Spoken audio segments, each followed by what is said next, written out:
Mame Assane Seck lay wuyoo Imaam ñu ngi lay nuyu di la dalal. macha allah. maa ngi leen fay. di tàmbali di wax bismillahi rahmaani rahim alhamdulillahi rabbil alamin wasalaatu wasalaamu ala ashrafil mursalin di am mbégte mu rëy ci dalal gi. ci jàkkaarloo gi ma jàkkaarloo gi yéen tey face à face donte sénégalais yëpp bu ñu xëyee jàkkaarloo gi yéen. di leen seetaan. di jëriñu ci yéen. macha allah di am mbégte ci dalal gi ci kër gi nga xam ne ràññeeku na bu baax a baax ci professionnalisme. xereñ liggéey ba nga xam ne ku fi nekk rek loolu daf mel ni daf lay toq daal. jërëjëf macha allah.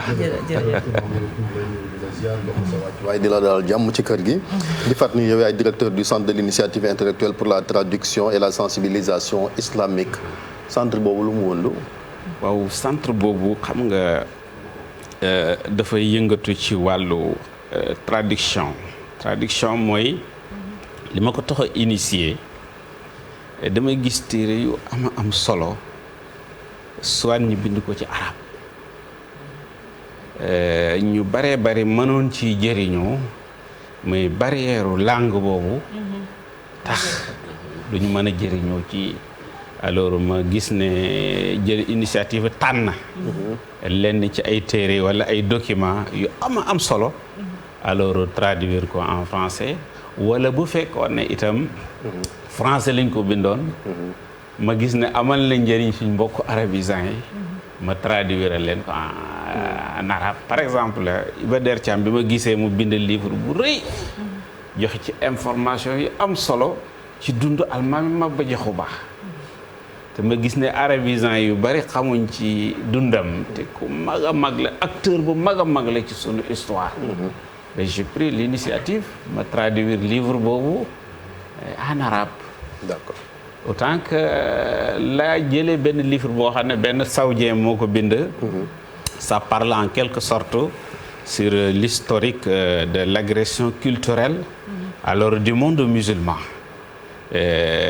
problème yu bare ñuy am muy dellu ci agression culturelle mu joxe ci information yu am solo yu am njëriñ. alors ma jël ko traduire ko. am na solo pour jox la benn idée rek daal. non am na solo loolu moom danañ fa ñëw ci kàggu ko kon xam naa jël ci téere yi. mën koo lire incha allah. bala ñoo ñëw nag ci taxawaayu Arafat ak particularité aj ak ren gi ak tabaski gi bëgg nañ aussi li ñu doon wax ci accident yi parce que yéen. dëgg la dañ leen di déglu ngeen nekk ci jumaa yi di xutba. dëgg la daanaka sax yéen leen gën a déglu ko sun maas gi. macha allah léegi nag naka lañ mën def ba wala yéen ban responsabilité ngeen jàpp ne am ngeen ko des fois ci nëgg teg ñenn ci société bi rawatina ci wàllu transport bi ñu wax nit ñi def maa tey faat ay bakkan. waaw l'islam dafa bokk ci ay principe am jiital amal doole bu baax li ñuy wax prévention maanaam du xaar ba luy gaañ société bi di leen lor di faat bakkan ne wàcc ci kaw nit ñi mu doogay jóg di ko saafara loolu c'est inutile mooy fagaro moo tax mbokk mi ngi wax taux d'alcoolisme bi nga xam ne facteur d'accident la ci lenn ci réew yi ndax tali ya mat na ak lépp mat na kooku tey bu ma ci sàttaxloo woon rek joxe ci benn exemple tey ba nañ jàng ne législation islamique ci législation yi am ci adduna bi yëpp moom moo koy araamal di ko tere parce que léegi yow loo xam ne boo ko jëlee sa xel dem nga jëf mën nga lor sa bopp mën nga lor keneen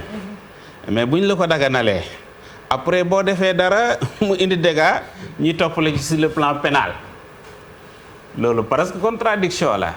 parce que ñoom ñoo la ko daganaloon pour wan la aspect préventif bu tellement prédominant ci l'islam moom ngay fekk ci législation am muy tere nit ki jëfandikoo loolu kon prévention boobu mooy donc dañuy wax ne texte islamique yi à 80% maanaam li mu la sant ak li mu la digal ak li mu la tere bu dee téeméer la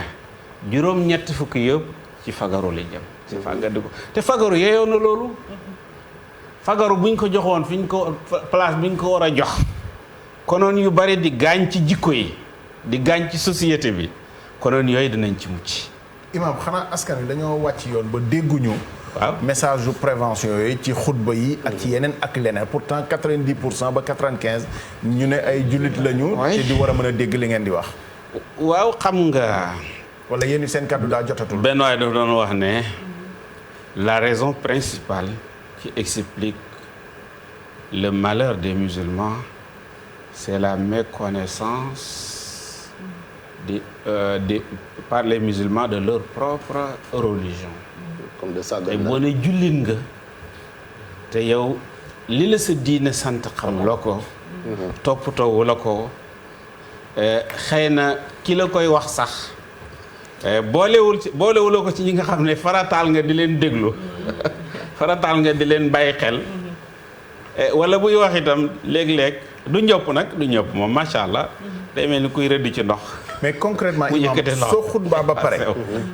ba pare imam. waaw est-ce qu'il t'arrive nga yaakaar ni. da ngaa prêcher nii comme niñ koy waxee. voilà wala da nga am retour ci nit ñi ne imam tey de li nga wax moom bëgg naa ci gën a leerlu. macha allah loolu am na solo xam nga xutba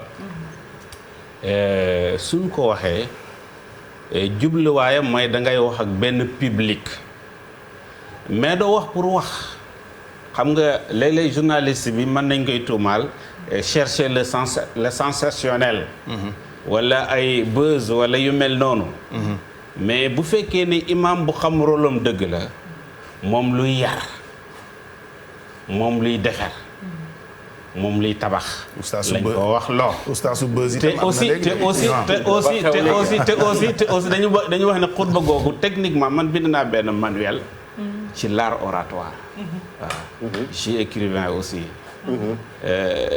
ci xutba dañ ne la na nga ko dugalin boo xam ne du convaincre nit ki intellectuellement rek non mais day fexe ba feeñ ci comportement am ak ci doxalinam. ba nga xam dina ci indi changement. donc loolu xutba bu imaam boo xam ne deful loolu ci xutbaam moom tooñ na xutba. tooñ na boppam tooñ na société bi mooy imaam yi nga xam ne bu ñuy xutba nit ñi dañuy nelaw ndax aussi boo jëlee xutba goo xam ne buñ ko bindee ba léegi mën nañ 3 téeméeri at. yow boo koy jàng sax daanaka da ngay nelaw. wala yow mi koy jàng mënuloo ko tekki te loolu li koy indi mooy benn paresse intellectuelle bëgg nga nekk imam te coono bi mu laaj. chaque vendredi nga préparé xutba gu bees. dëppale ko situation bi. wax ak nit ñi dégg la xam ne tey li nga wax lu dëppoo xew-xew bi la te amal na leen njëriñ. te war naa contribuer réellement ni nga koy waxee ak ni nga koy préparer ak ni nga koy dugalee ci changer comportement yi loolu du yomb. loolu du lu yomb. lu wér nga wax Oustaz. non lu wér nga wax. Oustaz gis nañu xutba yi léegi souvent nag dafay faral di intéressé wu ci wàllu politique bi. souvent sax yooyu la ñuy gën a déglu bon Mali gis nañ fa benn imam sax jamono ji moo fa nekk yëngal réew mi ba bëgg ko daaneel. mais est-ce que yéen war ngeen impliqué wu ci ni réew mi di doxee notamment sur le plan politique. c'est que xutba lépp lu soxal société bi intéressé leen ñoom ñu ci poser ay questions bu ñu tëddee imam bi am intelligence am ingéniosité am expertise ci xutba yéen ni ngeen amee expertise ci journalisme question yooyu lay war a fexe di ko traiter doomu aadama donc moo xam wàllu koom-koom la moo xam wàllu société la wàllu nu ñuy jaamoo yàlla wàllu nu ñuy defaree jikko yi wàllu nu ñuy moytoo accident yu ñu doon wax mais dañ ne xutba boo koy def itam doo ko def ngir yow sa intérêt ngir sa njëriñ wala njëriñu sa parti wala njëriñu sa groupe wala njëriñu association boo bokk boo ko defee da nga pervertir xutba xutba da ngay wax luy sauver société bi di yokk société bi di tabax société bi ci façon boo xam ne yow du pour yow du pour sa groupe du pour sa mbooloo boo ko defee pour sa sa intérêt wala sa intérêt groupe wala sa en quelque sorte tu as perverti le sens de très bien je crois que mën nañ jàll aussi ci beneen ponk muy tey taxawaayu Arafa gis nañu Sénégal ak tey communauté musulmane bi ni ñu fonkee woor gi jàllale message yi tey bu ñu doon dellusiwaat ci taxawaayu Arafa ndax mën nga ñoo nettali wax ñu téléspectateurs yi lan mooy taxawaayu Arafa njariñu taxawaayu Arafa ak itam lan moo tax ñu taamu ci woor. macha allah taxawaayu Arafa liñ ci mën a wax lu bare bare la lu limu la. bis bu màgg la màggaay bi mi ngi commencé ci fan bu njëkk ci weeru tabaski fukki fan yooyu ci boppam yàlla daf ci ndëxëñ daf ci def xam nga lu ñuy wax tey opportunité dans le monde des affaires nga gis benn bunt boo xam ne yoo xam nga ne bunt bi tey ubbeeku ni ci sa kanam man nga ci gañe loo xam ne nii doon nga liggéey ay fan wala ay weer te doo ko ci mën a gañ donc loolu nag dafa am ay temps yoo xam ne temps opportunité la yu ñu yàlla defal nit ñi gën nañuy xam fukki fan yu njëkk yi fukki fan yu mujj yi ci weeru koor waaye place bi fukki fan yu mujj yi am ci weeru koor ci war ci góorgóorlu fukki fan yu njëkk yi itam ci weer bi di weeru tabaski loolu la am bokk na ci yu baree bari dana expliquer opportunité boobu yàlla def ko ci bokk na ci fukki fan yi xeeti jaamu yàlla yëpp dajee nañ ci waaw woor mu ngi am na ci parce que ñu ngi naan la bëgg nañ nga woor lu mu néew bisu taxawaayu Arafa ci kudul kuy aj màkk moom tebbil nañu ko julli moom day am saa su nekk saraxe day am saa su nekk aj màkk am na ci kon jaamu yàlla yi ngi santaane yëpp 5 piliers yi ak yeneen parce que jaamu yàlla gën na yaatu loolu jaamu yàlla moom c'est le fait de situer toutes les actions de la vie en lien permanent avec le souvenir des recommandations divines nga doxalee ci sa adduna doxalin boo xam ne foo toll da ngay seet lu baax lu am njëriñ baaxal société bi yàlla santaane ko nga def ko te doo ko def ngir ngistal wala ñi sant la wala ñi tappal la médaille wala leneen waaye da nga koy def ngir jëriñ société bi ak sàkku ngërmande. léegi yan ngëneel moo ci am tey bis bu mel ni sens bi ñu ko mën a jox ci l'islam. sens bi ñu ko mën a jox moom laa doon junji bokk na ci taxawaayu Arafa bi nga xam ne moom mooy acte bi gën a feeñ mooy bi gën a fës ci aj Makka bokk na ci yonent bi alayhi salaatu wasalaam mu ne amul benn bis boo xam ne borom bi subhaanahu wa taala dina ci far bakkaar di ci jéggal nit ñi di nangu seen tuub bu raw li mu koy def ci bisu Arafa loolu rek doyoon na tegtal ku ko xam nga fonk ko ndax yàlla boole la ca ñi nga xam ne dañ leen di jéggal gu rëy googu d'ailleurs loolu moo tax sax tabaski ñu koy tuddee al iid al kabir mooy feet bu mag bi lu tax feet li koy indi mooy mbégte donc mbégte mi ngi jógee koo ci jéggal bi nu yàlla di jéggal sunu bàkkaar jéggal gu mag googu gu rëy googu moo tax itam mooy bis bi nga xam ne ci la seytaane di gën a tuuti ci la seytaane di gën a torox al imaamul Ghazali day nettali mu ne kenn ci nitu yàlla yi dañ ko defal kashf mooy nga mel ni da nga gis loo xam ne ni sa monde invisible la mais yàlla won la ko nee na ñu wan ko Iblis ci bisu taxawaayu Arafa. mais particularité bi oustaz bu ñu ñëwee bu ren bi parce que gis nañ sànq image yi ña fa nekk ca Màkka rek lañ autorisé déjà ñu def ko ñu ngi takk ay masque est-ce que dans l'histoire mës nañoo gis contexte bu mel nii aj gu mel nii ak ni ñu ko gisee nii ci mbas mi ak mesures yi ñu ci jël ba nit ñi sax mënuñoo jóge seen dëkk dem aji bon histoire wane na histoire lu bare xew na ci histoire bon épidémie yàgg naay am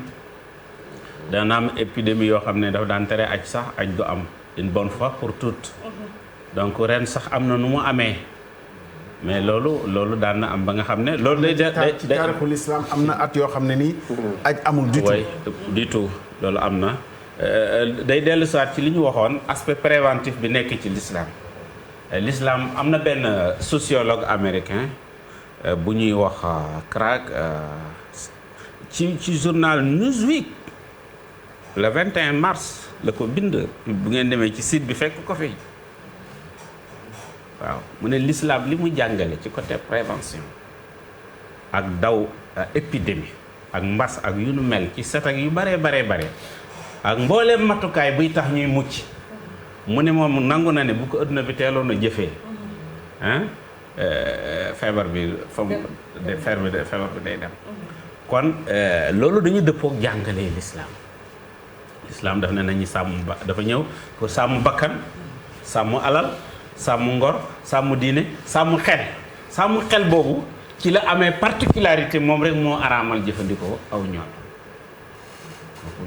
lu am solo la luy tegtale ne diine ji ci yàlla la jóge ko kon dëppook jàngale yooyu moo tax bu médecin yi ne nañu néew dem Makka ñu néew ñooñu ñooy dem Makka buñ ne nañu def distanciation l'islam dafay ne nañ koy def su ne nañ takk masque l'islam daf ne nañu takk masque yooyu ndax l'islam dafa ñëw pour réaliser ce qu'on appelle 5 grandes visées yooyu bokk na ci sàmm yaramu nit ak xel. léegi ñu amoon yéene dem te yàlla def ñu demoon ren. comme sama classe gi. macha allah kon nag ñu léegi li may bëgg a laaj mooy est-ce que mën nañoo jàpp ni. dem nañ aj ga nangu na wala il faut ñu dem. waaw yàlla dina leen bindal tiyaabo li fekk ngant bi am ren kese moo leen tey dem. ndax yonent bi alayhi salaam mu ne yàlla ci mbaaxam bi nga mënee di def nga dem ba nga xam ne am na ngànt bu mu la tegal boppam yow teguloo ko sa bopp moom moo la ko teg tee lay def wala mu yurndu sa xol xam ne ngànt bi kese moo la tee def yéene bi mën na sëkk ci mbaaxam dafa lay bindal tiyaabo ja nga xam ne moom la doon bindal ba ngay def te man kon dañu jàpp ne képp koo xam ne lii moo ko tee dem aji wala bi ñu teree tëj jàkka yi lii moo ko tey julli ji jàkka bu mu am benn inquiétude bu mu am dara lu koy tiital l'islam aussi bokk na ci particularité am ba réalisme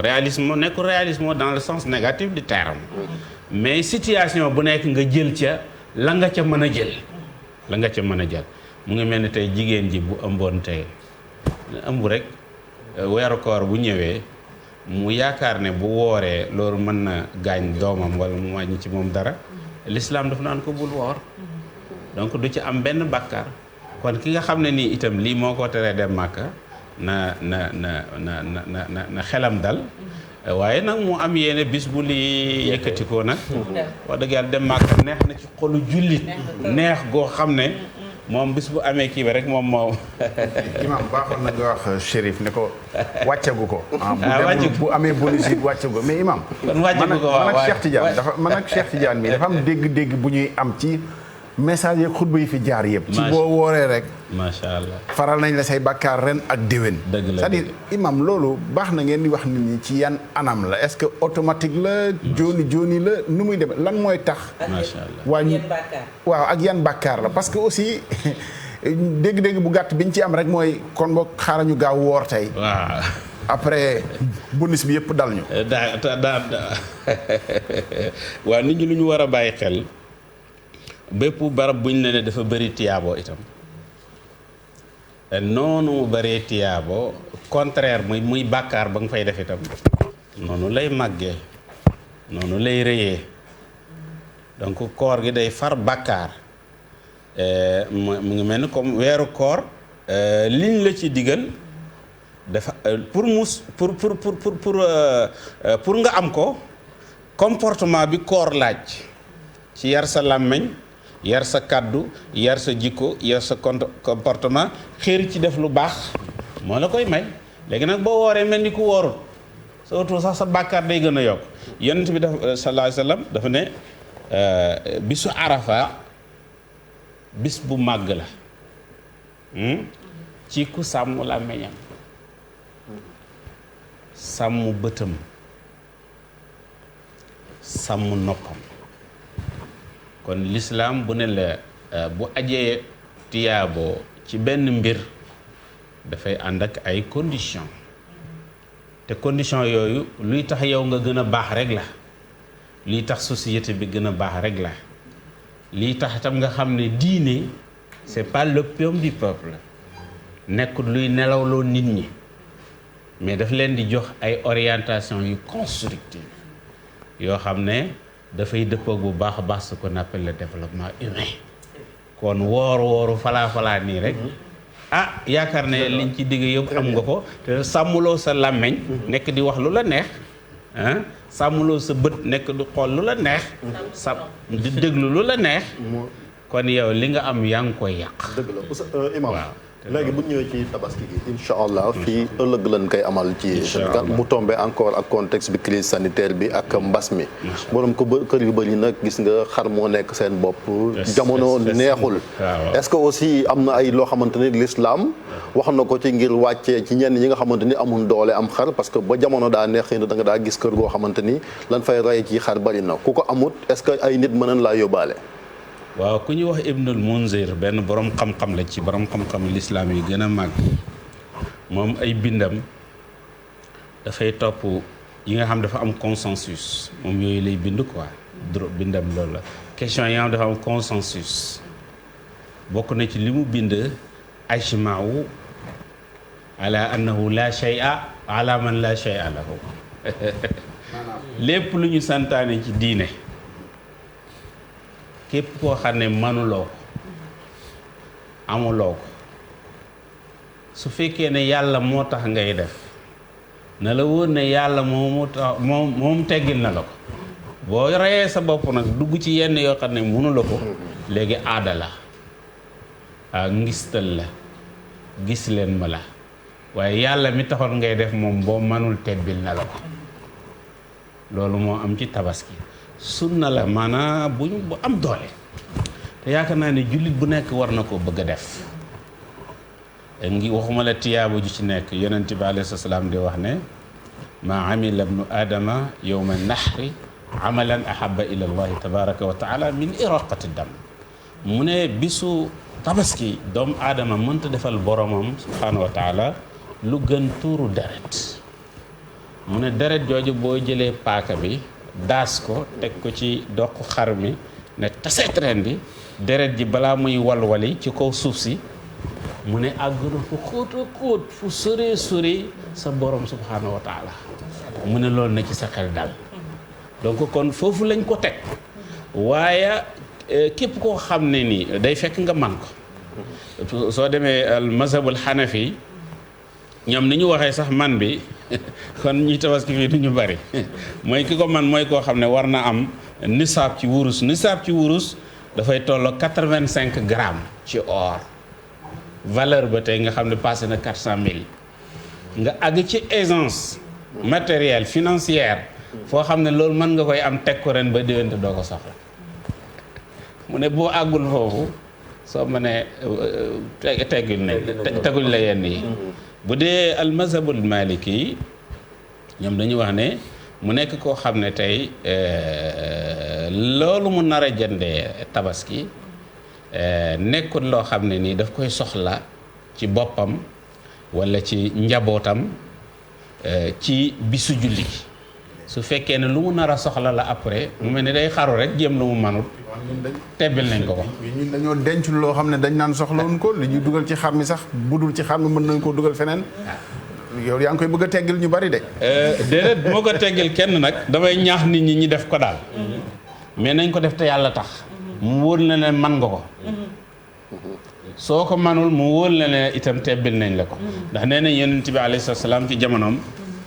benn bés dafa rey ñaari xar mu ne yàlla bii de sama tabaskim ren la